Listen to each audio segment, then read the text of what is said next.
And we're going to get the perspective from people in the state of Hawaii, state of Alaska, the territory of Guam, and the Commonwealth of Puerto Rico. But that this conference and this effort to reform the Jones Act is bipartisan, both in our state of Hawaii and also in other areas. So now, over the past decade, there have been lawsuits. There have been hearings at both the state and federal level. It's now known that the Hawaii cost of living, because of our additional shipping costs and the cost of the Jones Act, are now 49% higher than the U.S. mainland. And this is becoming unbearable. It's difficult for individuals, it's difficult for families, and it's difficult for small businesses as well. There are different approaches to this. One approach would be to abolish the Jones Act altogether. Another would be for various forms of reform. There are resolutions that are alive in the Hawaii State Senate and House this year that call upon the Congress to strike the provision that requires American shipbuilding. I'm Senator Dyson. It has huge impact here in Alaska. Our state legislature put in statute in 1982, the governor is supposed to do everything he can to get us out of the Jones Act restrictions to American hulls. We are a maritime nation. You can almost think of us as another island. We are supplied by ship and by airplanes, just like Hawaii is and the other participants here.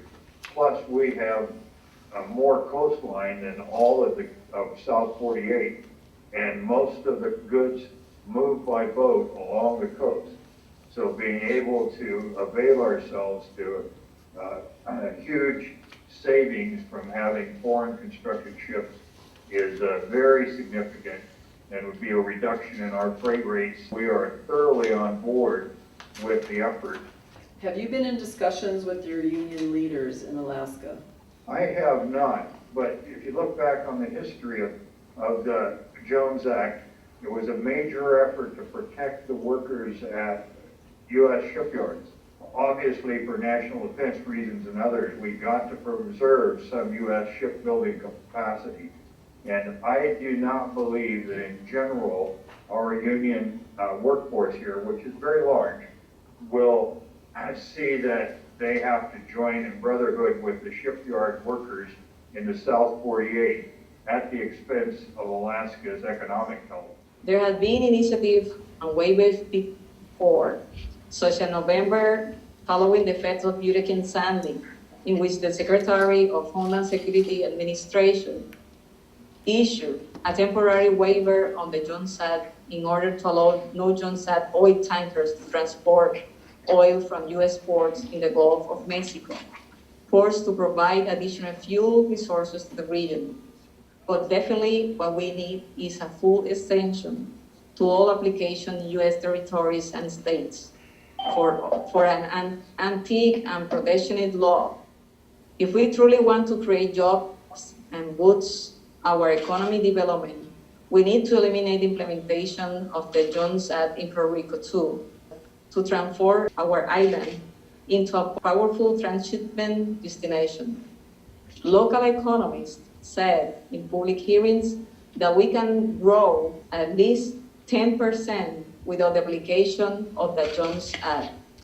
I think we have to reach out to the unions and see how members of the unions are hurting as much as any other families that have to pay 100% differential on groceries. And why can't we have that discussion, have the unions at the table, have our leaders at the table, and figure out what could we do better for Hawaii so we can grow this economy? Could the Jones Act, a modification to it, help us get the cost of energy down?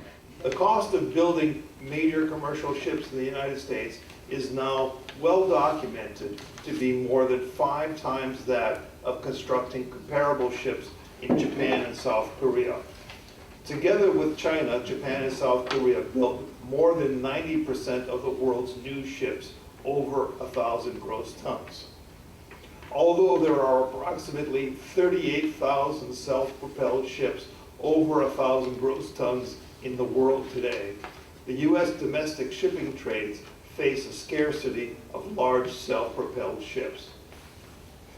This is especially critical to the interstate surface transportation in the non-contiguous trades, the 8 major domestic shipbuilding yards in the United States have constructed on average approximately 2 ships per year since the early 1990s.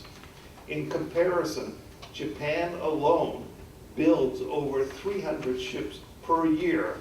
These are large commercial ships for export. That does not include their domestic market. There is no shortage of major ships in the world, just in the Jones Act trades, due to the highly protectionist law. The extraordinarily high cost of shipbuilding and the artificial shortage of commercial ships in the United States creates a narrow and highly concentrated domestic shipping market. The shortage of ships and the high cost of construction creates significant barriers to entry into the Jones Act trades.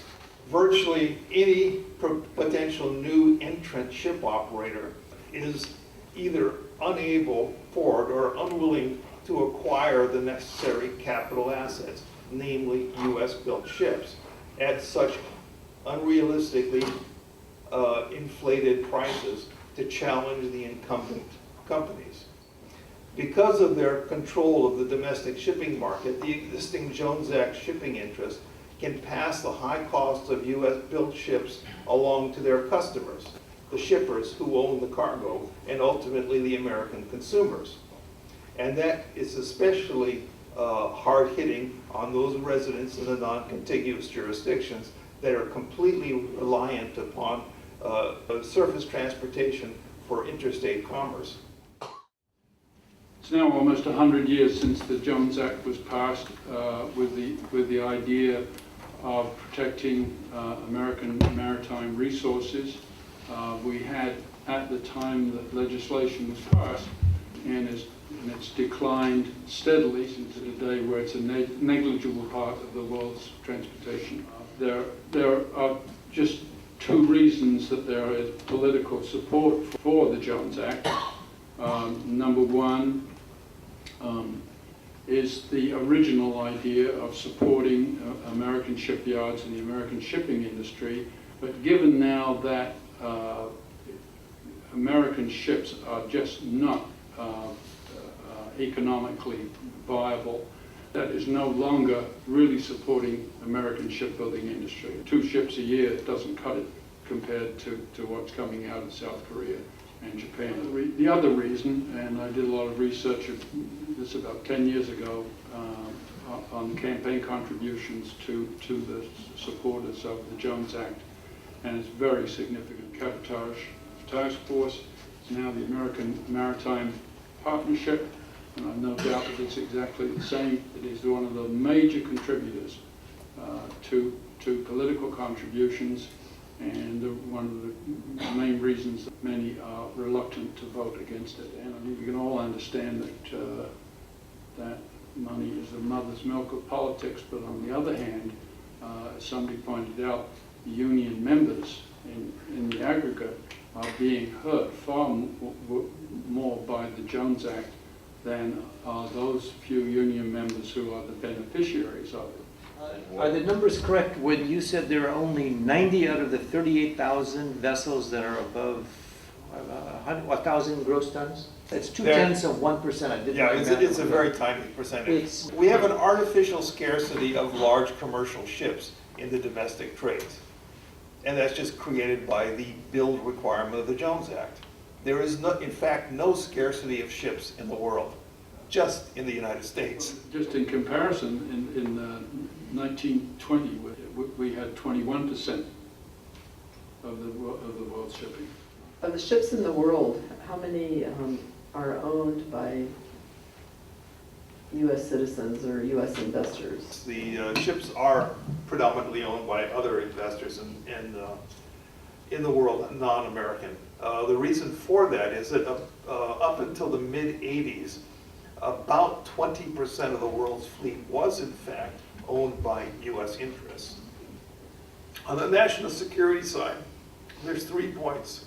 One is the sea lift capacity that refers to the ability to charter ships to move cargo to overseas contingencies. that there is the shipbuilding industrial base, and that refers to the capacity of the U.S. shipyards to build new ships in the time of national emergency, or even to build them on an ongoing basis. The problem with that side is that the shipbuilding capacity is so limited now and is so expensive that not only can't commercial ship owners acquire as many ships as they might want to, but also it's wrecking the Navy budget because the cost of each ship has gone up so high that the Navy's ending up not being able to build as many ships as they want to. So we have a critical problem with U.S. shipbuilding. The third national defense argument is that we need a pool of trained seamen